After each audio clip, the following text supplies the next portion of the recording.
Morning class. जैसा कि आप सभी जानते हैं कि मदर्स का हमेशा से ही नाम रहा है अपने कॉम्पिटिटिव एग्जाम्स के लिए।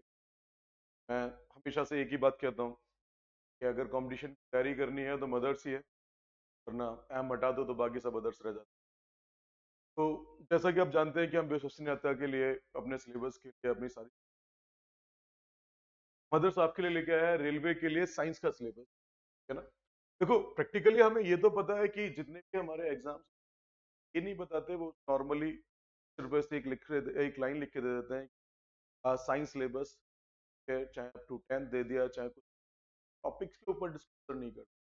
तो कुछ पुराने जो एग्जाम्स हैं उनसे निकाले हुए टॉपिक्स हैं, कहाँ कहाँ से क्वेश्चन, और आज हम उन्हीं के ऊपर डिस्कस करें। जैसे कि सपोज दैट आप नॉर्मली पढ़ रहे होते हैं, पता है कि हमारे पास 3 सब्जेक्ट आते हैं और ऐसा कोई एग्जाम नहीं है जिसमें 33% से कम इसका एनरोलमेंट रहा हो, है ना। तो अगर आपको सिलेक्शन लेना हो और आपको एक अच्छी पोस्ट है या फिर आपको मेरिट से ऊपर रहना, तो आपको साइंस पढ़ना ही पड़ेगा, और मैं आपका गाइड रहूँ। प्रैक्टिकली अगर मैं बात करता हूँ फिजिक्स के लिए, तो फिजिक्स में जो टॉपिक्स बनते हैं बेटा, जनरली आज के टाइम पे जो सबसे ज्यादा पूछा गया टॉपिक है लाइट। ऐसा हो नहीं सकता है कि लाइट से क्वेश्चन ना बने हो। और लाइट में भी आजकल जो एक टॉपिक चल रहा है जैसे एम वेव,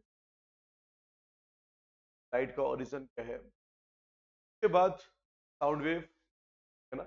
और जो एनटीपीसी क्वेश्चन पूछता है, वो जरा तीन चीजों से तो एक क्वेश्चन उनका रहता ही रहता है, या तो वो साइंटिफिक इंस्ट्रूमेंट या इन्वेंशन पूछ लेते हैं या डिस्कवरी पूछ लेते हैं। जबकि ग्रुप डी वालों आ जाओ, तुम्हारे लिए generally question motion, gravitation, work, power, energy और इनसे क्वेश्चन। यानी कि हमें ना थोड़ा सा इसके ऊपर लेके चलना पड़ेगा, हमें सीखना पड़ेगा कि हम जिस एग्जाम की तैयारी कर रहे हैं उसमें हमारे लिए इंपॉर्टेंट क्या है। क्योंकि देखो, मेरा सीधा सा मानना है, मेहनत सभी करते हैं पर सिलेक्शन उसका होता है जो स्मार्ट स्टडी।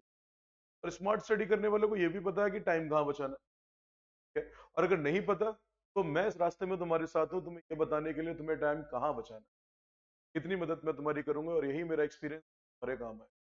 अब अगर मैं बात करता हूँ कि ये तो हमारा नॉर्मल हो गया कि फिजिक्स में अगर आप देख रहे हो तो work, power, energy, viscosity, motion, gravitation, pressure, ये हमारे ग्रुप डी वगैरह के लिए आ जाता है। अगर मैं रेलवे एनटीपीसी की बात करता हूँ तो sound wave, static electricity, light, heat, ठीक है ना, साइंटिफिक इन्वेंशंस और डिस्कवरीज, इनके ऊपर बात चल जाती है। लेकिन केमिस्ट्री में आ जाए, केमिस्ट्री सिंपल सा स्टेटमेंट होता है, केमिस्ट्री ज्यादा टफ नहीं रहती। रेलवे को एक चैप्टर से बड़ा प्यार है ना। और अगर तुम्हें वो चैप्टर पता हो तो तुम्हें पता होगा एक एटॉमिक स्ट्रक्चर, दूसरा पीरियोडिक क्लासिफिकेशन, है ना।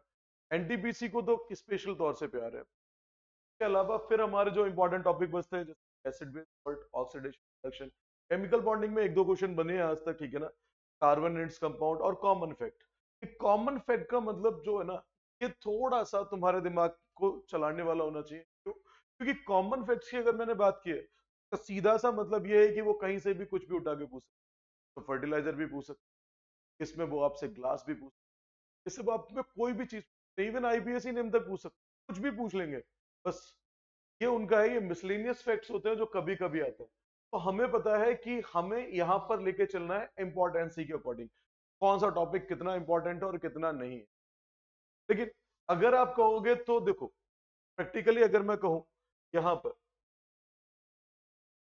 जर्नली जरा समझने की कोशिश, साइंस को अगर आप देखते हो ना, साइंस का मतलब सिर्फ फिजिक्स, केमिस्ट्री, बायोलॉजी, सिर्फ यही चीजें नहीं होती, करंट के साथ होने वाली चीजें भी जुड़ जाती हैं।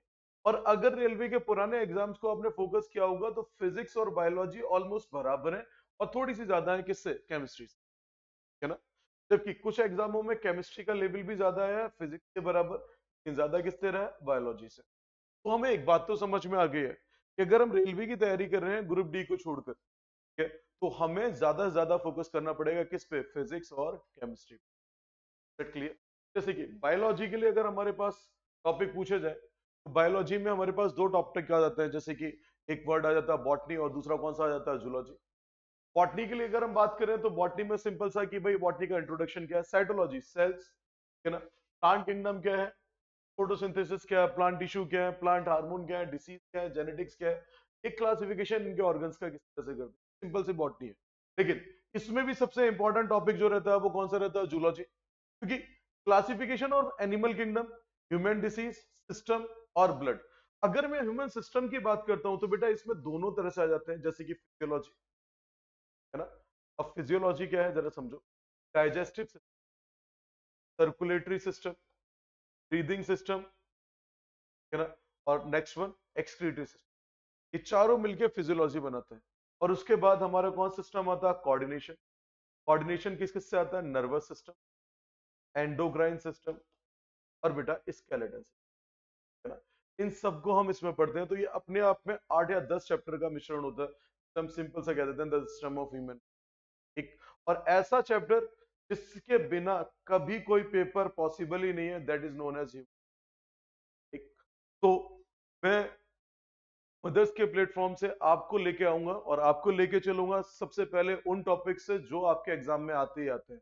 अगर आपके में 5 क्वेश्चन आ रहे हैं तो सबसे पहले मेरी प्रायोरिटी होगी कि तुम्हें 3 क्वेश्चंस की प्रिपरेशन कराई दूं। 10 आ रहे हैं तो 7 की, दैट क्लियर। जितने भी क्वेश्चन आ रहे हैं मैं आपको 60 to 70% जो सिलेबस होगा वो आपको बोर्ड से दूंगा, और 30% वो होगा जो कॉन्सेप्चुअल होगा, जिसे आप सोच। तो जुड़े रहिए। हम डेली सुबह 8 बजे मिलेंगे मदर्स के रेलवे प्लेटफॉर्म पर, ठीक है। और मैं उम्मीद करता हूं कि आप सबकी तैयारी अच्छी चलेगी और कहीं ना कहीं मैं आपके सिलेक्शन में आपकी थोड़ी सी मदद। Thank you so much. Thank you so much student.